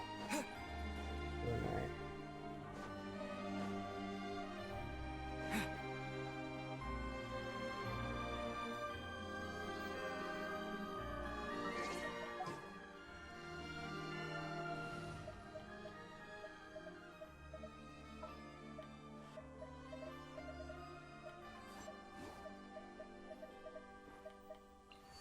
Will we be gone long?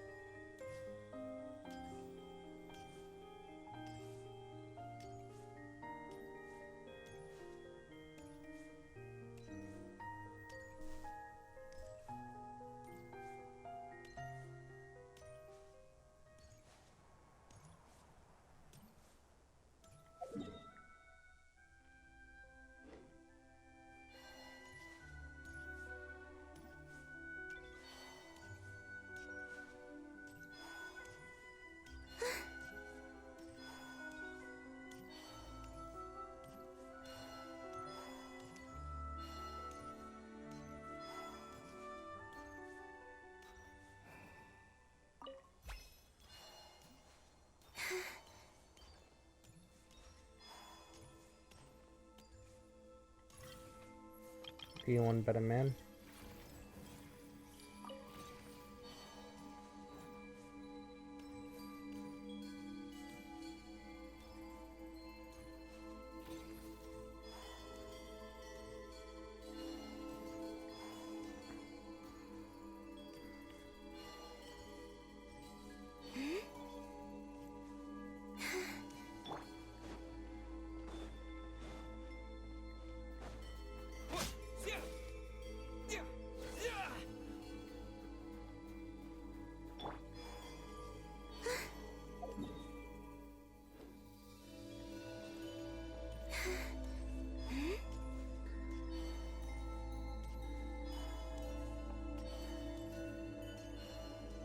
Is this not the way?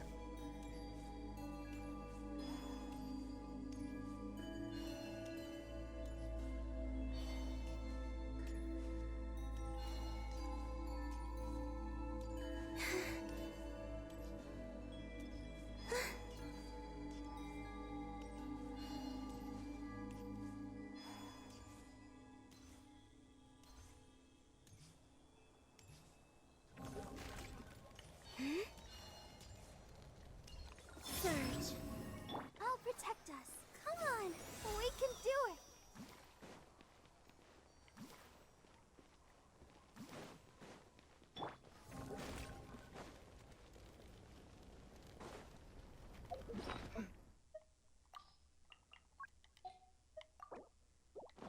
Maybe I wasn't meant for this world.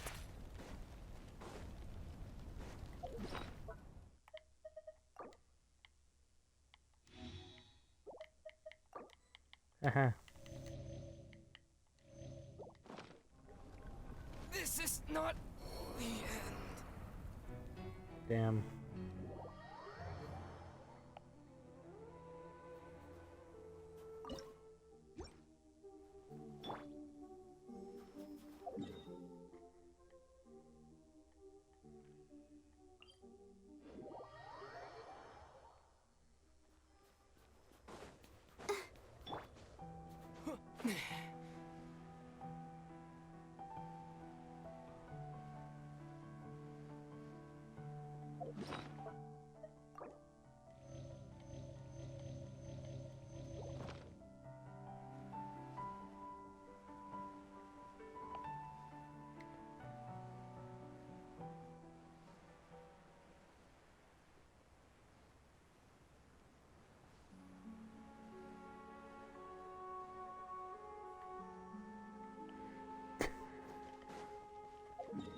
Am I even walking in the right direction anymore?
Oh, your enemies, that's fine then.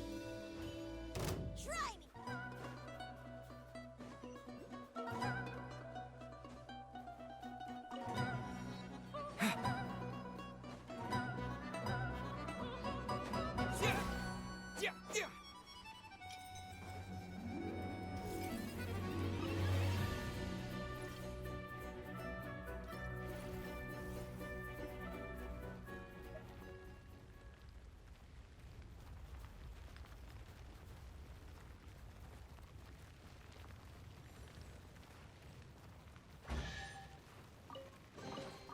I'll keep this close.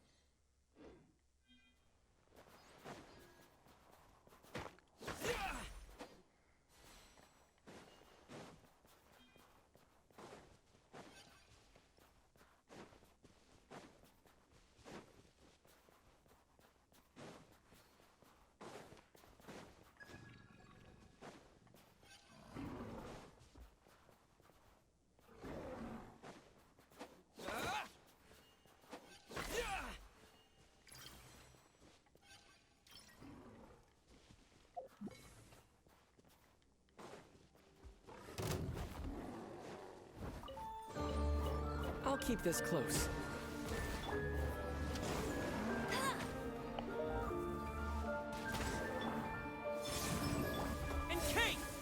Alright, that's not Barbara.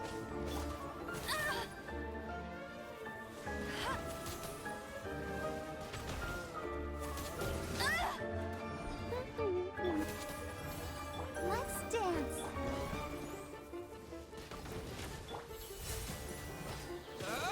But more accurately, it is Barbara. Fighting frog! It's Barbara, and that's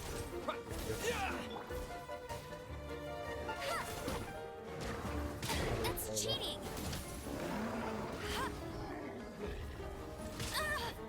Cryo storm!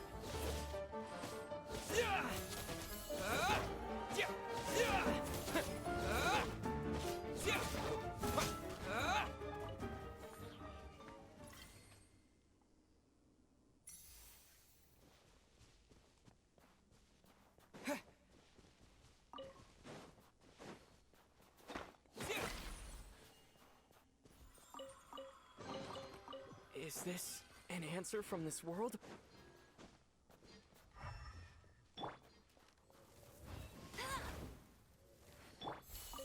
Encase!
Why?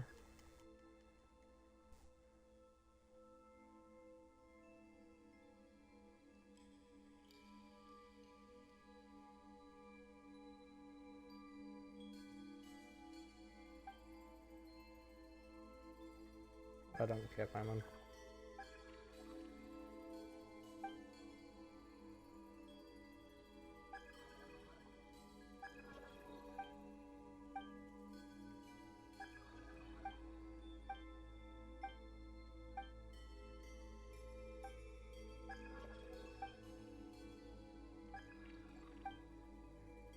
Mm-hmm.